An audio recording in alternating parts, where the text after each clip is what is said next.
Hey everybody, down here first thing in the morning again. I want to get the lights turned on.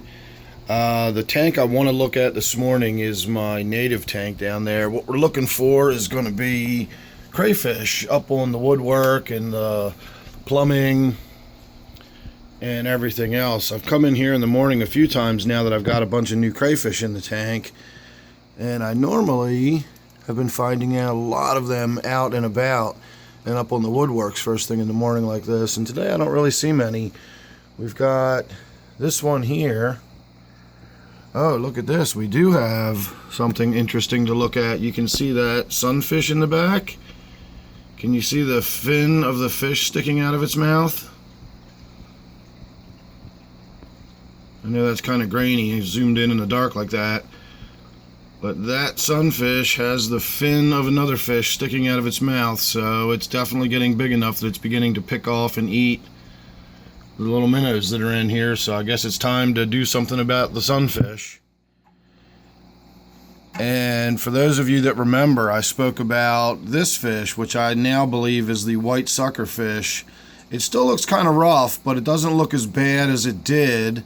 And I think that's because I turned the temperature down on the tank. Well, actually what I did was I turned one of the really hot lighting units off on the tank, and that by default sort of brought the temperature down a couple of degrees.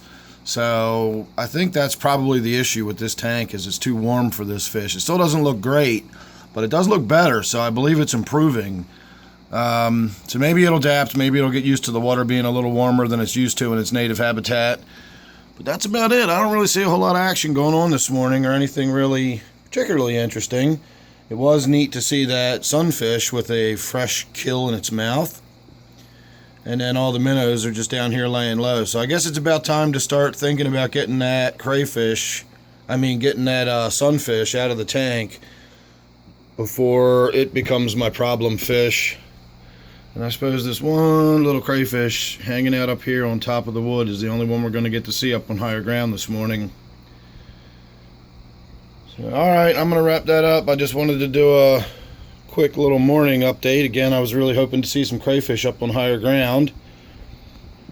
If you like little random off-the-cuff videos like this, you should definitely check out my Patreon channel. I do a lot more of this kind of stuff over there because I can just post it for a little while and then delete it, and it doesn't have to be any kind of video that stays up with any permanence. Whereas my YouTube videos, once I post a YouTube video, it's pretty much out there to stay. And so I tend to make my YouTube videos count a little more. I'm tripping over stuff as I'm trying to get down to this end of the tank.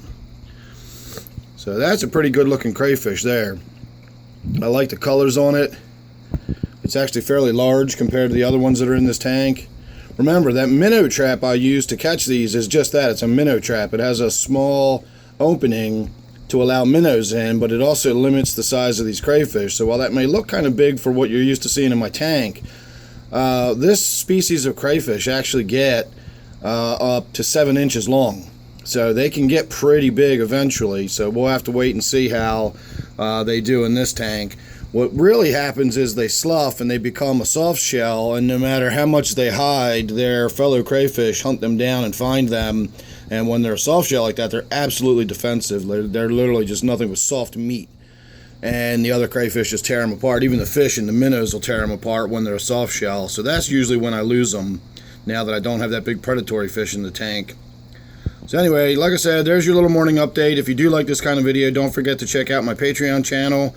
You can follow me on Patreon even if you don't want to subscribe, and then that way you'll at least get the first release on all my updates as they pop out and become public. So thanks again for watching this one. Hope you enjoyed. Don't forget to subscribe to my YouTube channel as well. I'll see you real soon in the next one.